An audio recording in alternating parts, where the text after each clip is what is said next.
Ոչինչ չասող այս տվյալները առաջին դասարանցիների առցանց հայտագրման կայքից են։ Առավոտ ճիշտ ժամը 9-ից դիմում հայտերի լրացման բաժինը բացվել է, բայց ծնողներն այդպես էլ չեն կարողանում իրենց երեխաներին հայտագրել առաջին դասարան հաճախելու համար։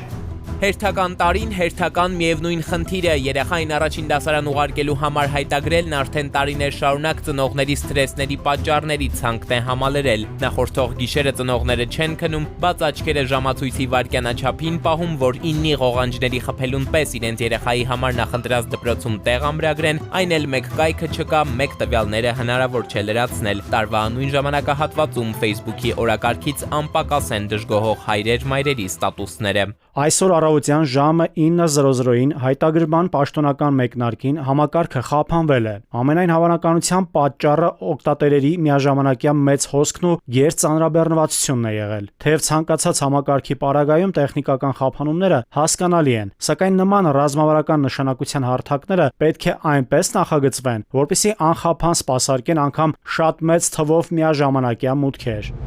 Այսքան տարի ծրագրային խնդիր չկարողացաք լուծել ու կանխատեսել համակարգի ծանրաբեռնվածության աստիճանը։ Դիմեցինք պատասխանատու գերատեսչությանը, կրթության եւ գիտության նախարարությանը, հասկանալու համար ինչու ծրագրային խնդիրներն այդպես էլ չեն լուծվում, ինչպես ձևակերպում են համապատասխան կայքի աշխատանքից դժգոհող ծնողները եւ առհասարակ հնարավոր էր իրավիճակը վերլուծել եւ կանխատեսել համակարգի ծանրաբեռնվածության հնարավոր մակարդակը խնդիրները չեզոքացնելու համար։ Սակայն հերթական խնդրի հետ կապված նախարարությունը մեկնաբանություն չունի։ Նախարարի մամուլի խոսնակից ավանդական դարձած պատասխան ստացանք, չեն մեկնաբանում, միայն կարճ հաստատում, հունիսի 23-ի առավոտյան 9-ին խնդիր եղել է։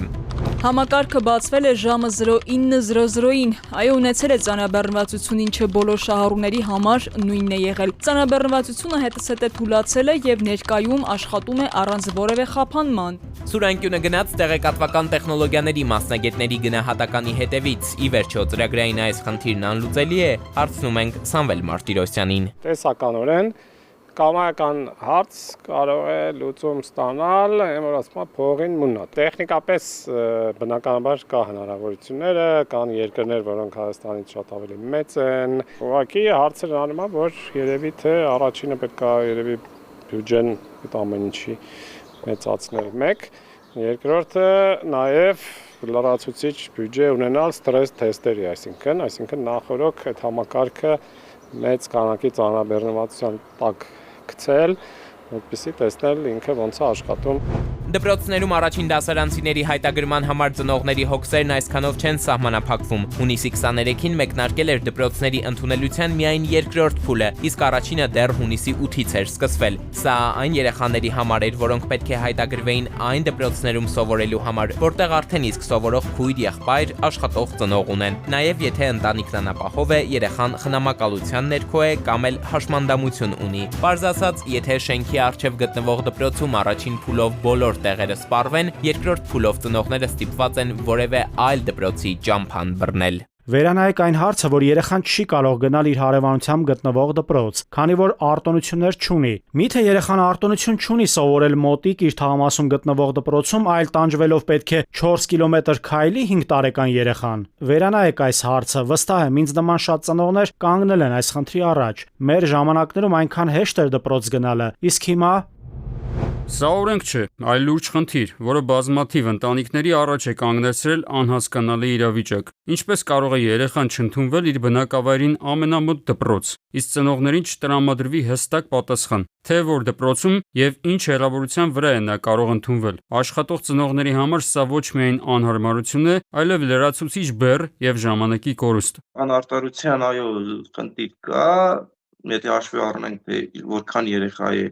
տվյալ դպրոցում սովորում եւ ունի քույր եւ եղբայր եւ քանի աշխատող կա դպրոցում եւ կունենան երեխաներ եւ բնականաբար եթե մենք համեմատության տանենք այն երեխաների թվականակի, որոնք ընդհանրապես առողջություն չունեն տվյալ դպրոցի հետ սարերի ձորի տարբերություն իր թվականակի մեջ եւ բնականաբար այստեղ խտրականության բաղադրիչ կարող է լինել։ Բայց խտրականությունը հնարավոր ամենափոքր խնդիրն է, որ այստեղ կարող է դրվել։ Կրթության փորձագետը շարունակում է շարքը, պնդում, եթե երեխան հնարավորություն չունենա իր բնակությանը մոտ դպրոց գնալ, գործը մինչև իսկ հոգեբանական հարցերին կարող է հասնել։ Երեխան մինչև դպրոց գնալը ինքը որոշակի սոցիալիզացիայի process է անցնում։ Նա բակ է դուրս գալիս, բակում խաղում է իր հասակակիցների հետ, այդ հասակակիցները որոշակի առավելություններ ունենալով գնում են այն դպրոցը, որտեղ գնալու են, իսկ այդ երեխան, որը չունի այդ առավելությունները, օրինակ իր մեծ քույրը կամ եղբայրը, այդ դպրոցը չի գնում, կամ նա առաջին երեխան է այդ ընտանիքի, նա ստիպված է լինելու նորից սոցիալիզացվել մեկ ուրիշ համակարգում, որը շատ բացասական է։ Այնուամենայնիվ, պահպանել խնդիրներով լեցուն համակարգը, թե գտնել կազմակերպչական, տեխնիկական հարցերը կարգավորելու նոր տարբերակներ, մասնագետների համար միանշանակ ճիշտ լուծումն այս փուլում տեսանելի չէ։ Ցավոք սրտի նոր համակարգը արդյունավետ չէ, մեծը տեխնիկական եւ բովանդակային խնդիրները, նախկին համակարգը ավելի հեշտ էր, ավելի ձյունին էր,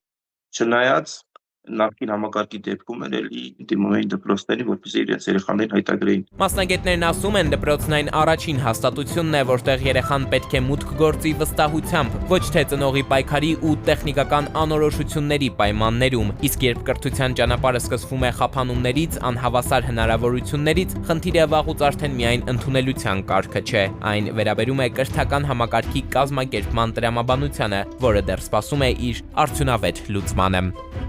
Էդուարդ Պողոսյան, Տիգրան Հունանյան, Անդրանիկ Ներկարարյան, Սուրան Գյուն։